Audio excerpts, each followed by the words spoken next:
Hi friends, नमस्ते। स्वागत है विद्या स्टडी में। तो आइए आज हम लोग देखते हैं। बहुत सारे पहले हम आप सभी के बीच सिलेबस जारी किए और सिलेबस आप लोग को दिए, देख लिए होंगे क्या क्या पढ़ना है। और हम आज जो शुरुआत करने जा रहे हैं वो जा रहे हैं वृत्त से संबंधित जो चैप्टर 12 है उसको हम लोग आज देखेंगे। और चलिए उससे पहले मैं थोड़ा बेसिक चीज़ें को पढ़ लेते हैं। तो सबसे पहले आइए हम लोग देखते हैं जो है ना, वृत्त से संबंधित क्षेत्रफल। वृत्त से संबंधित क्षेत्रफल ये हो गया। अब देखिए यहाँ पे हम लोग पढ़ेंगे, है ना, पढ़ेंगे सबसे पहले परिधि, इसको पढ़ेंगे। उसके बाद पढ़ेंगे क्षेत्रफल, ये हो गया। और पढ़ेंगे चतुर्थांश। चतुर्थांश एक पढ़ लेंगे अर्धवृत्त,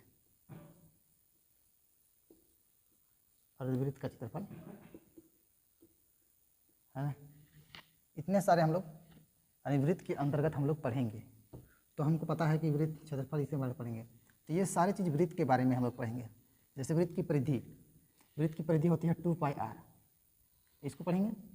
ये टोटल दिख रहा है जो है ना, वृत्त के बारे में ही है। वृत्त, है ना, वृत्त की परिधि 2π होता है, क्षेत्रफल होता है πr², और चतुर्थांश होता है θ/360πr², है कि नहीं। और अर्धवृत्त में तो जानते करते हैं πr² को 2 से भाग दीजिए तो अर्धवृत्त का क्षेत्रफल हो जाता है। हम लोग इसी को जो है ना अध्ययन करेंगे। तो आइए, ये इसका कुछ बेसिक चीज़ें था। परिधि किसको कहेंगे? मान लीजिए ये आपका ये वृत्त है, ये वृत्त है, ये वृत्त के चारों ओर के भाग को परिधि कहेंगे। जो परिक्रमा करके जो बना है चारों ओर के भाग को परिधि कहेंगे। और चतुर्थांश, एक वृत्त में 4 चतुर्थांश होता है। इसको अगर काट दीजिए दोनों भाग से तो ये सब आपका चतुर्थांश कहलाएगा। 1, 2, 3 और 4, ये चतुर्थांश कहलाएगा। अब कहिएगा थीटा, थीटा आपका जो है ना कौन होगा। और अर्धवृत्त का क्षेत्रफल तो पता है ही, और इतने बारे में हम लोग पढ़ेंगे। चलिए देखिए मेरा प्रश्न 1 नंबर का, प्रश्नावली 12(1) का 1 नंबर कहता है 2 वृत्तों की त्रिज्या क्रमशः 19 और 9 है। उस वृत्त की त्रिज्या ज्ञात करें, उस वृत्त की त्रिज्या ज्ञात करें जिसकी परिधि इन दोनों वृत्तों की परिधियों के योग के बराबर है। तो मान लें कि एक वृत्त है, एक वृत्त हुआ। अब इस वृत्त की हमको क्या करना, त्रिज्या ज्ञात करना है कि अगर है ना इसकी त्रिज्या करना, तो 2 वृत्तों की त्रिज्या क्रमशः दिया हुआ है, तो उस वृत्त की त्रिज्या ज्ञात करना है। तो आपके बीच यहाँ देखिए एक वृत्त है और वो दोनों का क्या करना है, योग कर देना है ना। एक वृत्त यहाँ है और प्लस एक वृत्त है, ये दोनों का योग इसके बराबर होना चाहिए, ये दोनों का योग इसके बराबर होना चाहिए। तो चलिए माना कि वृत्त की त्रिज्या r, है ना, माना कि वृत्त की त्रिज्या r हम मान लिए। तो वृत्त की हमको परिधि योग के बराबर है, तो वृत्त की परिधि, है ना, वृत्त की परिधि, वृत्त की परिधि हो गया। अब इसके बराबर होगा, तो वृत्त की परिधि बराबर क्या करेंगे। अब ये देखिए ये दोनों वृत्तों की त्रिज्या का दिया है और वृत्त की त्रिज्या ज्ञात करना है, कहता है जिसकी परिधि इन दोनों वृत्तों की परिधियों के योग के बराबर है। तो ये दोनों वृत्त की जो परिधि होगा इसके बराबर होना चाहिए, हाँ, या तो ये दोनों का उसके बराबर एक नई त्रिज्या जो बनेगी। चलिए कोई बात नहीं, यहाँ तक हो गया। तो हम लोग जानते हैं कि एक वृत्त हो गया और यहाँ जो है 2 वृत्त की परिधि होगा, है ना। यहाँ परिधि, वृत्त की परिधि होगा, वृत्त की परिधि और प्लस और एक वृत्त की परिधि हो जाएगा। मिटाते हैं इसको, वृत्त की परिधि इतना हो गया। तब इसका होता है क्या होता है 2πr बराबर 2πr प्लस का 2πr, यहाँ पे कंप्लीट। तो यही दोनों जो हमारे वृत्त की परिधि, ये परिधि के बराबर हो गया, एक नई त्रिज्या का निर्माण हो रहा है।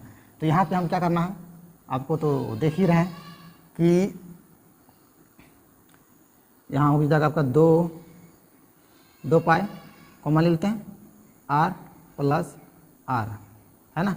एक r मान लीजिए, एक r2 मान लीजिए, होगा कि नहीं। r2 मान लिए और यहाँ लगाइए ब्रैकेट 2πr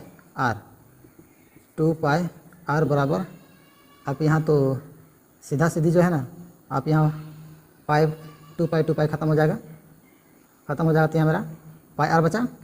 और इधर जो मेरा बच जाएगा अभी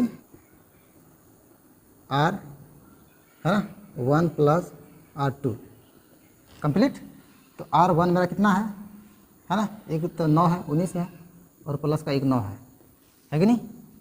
तो यहाँ हो जाएगा कितना हो जाएगा, 9 दूना 18, 28 हो गया। तो हमारा R बराबर कितना हो गया, 28 निकल गया हमारा, है कि नहीं। 28 त्रिज्या निकल गया। अब एक नए त्रिभुज का जो नई वृत्त का जो परिधि यानी कि त्रिज्या ज्ञात होगा, उस वृत्त की त्रिज्या ज्ञात कीजिए, है ना। तो उस वृत्त की त्रिज्या ज्ञात हो गया। देखिए एक बार आप स्क्रीनशॉट ले लीजिए इसको। जैसा कि आप देख रहे हैं 2 नंबर का प्रश्न है कि 2 वृत्तों की त्रिज्याएं क्रमशः 8 सेंटीमीटर 6 सेंटीमीटर है।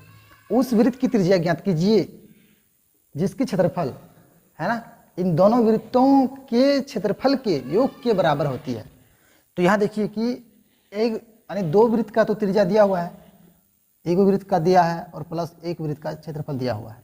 ये 2 वृत्त का त्रिज्या हमें पता है, R प्लस R, ये 2 वृत्त की त्रिज्या पता है, उस वृत्त की त्रिज्या कीजिए, है ना, इन दोनों के क्षेत्रफल के योग के बराबर होना चाहिए।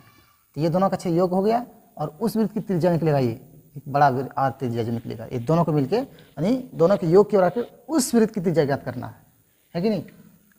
ये जो है ना, उस वृत्त की त्रिज्या ज्ञात कीजिए जिसका क्षेत्रफल इन दोनों वृत्तों के क्षेत्रफल के योग के बराबर होगा, यानी इन दोनों क्षेत्रफल के योग के बराबर होगा वो। तो ये दोनों मिला के एक नई त्रिभुज की नई वृत्त की जो क्षेत्रफल का होगा ये वाला हो जाएगा। तो इस टाइप का बनेगा। तो यहाँ हम वृत्त का क्षेत्रफल निकाल सकते हैं, है ना। वृत्त माना कि वृत्त की त्रिज्या तो ये दिया है जी, है कि नहीं।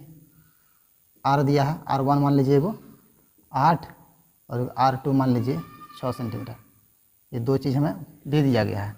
तो एक वृत्त की त्रिज्या हम जो है निकालते हैं, वृत्त के क्षेत्रफल, वृत्त का क्षेत्रफल हो जाएगा वृत्त का क्षेत्रफल। या तो इसको इस पार करें या तो उस पार करें, कोई पड़ता नहीं, बराबर पड़ेगा। वृत्त का क्षेत्रफल लिख देते हैं और लिखें 2 वृत्त का क्षेत्रफल, है कि नहीं। वृत्त का क्षेत्रफल प्लस वृत्त का क्षेत्रफल, ये 2 वृत्त का क्षेत्रफल हमें पता हो गया, है कि नहीं। एक का तो दिया है, वृत्त का क्षेत्रफल होता है पाई R square plus pi R square, और इसका होता है पाई R स्क्वायर, है ना। एक नई वृत्त का ये वाला R मान लीजिए, ये R1 R2 हो गया कंप्लीट। अब यहाँ करना क्या है कि देख सकते हैं दोनों में पाई है, तो पाई कॉमन ले लीजिए, R स्क्वायर प्लस का R स्क्वायर, है ना, ले लीजिए। तो पाई एक R दिया है, R1 दिया है 8 और इसका दिया है 6, है ना। तो पाई हो जाएगा 8 8 64 और यहाँ 6 के 36 हो जाएगा, है कि नहीं। तो यहाँ हो जाएगा पाई R स्क्वायर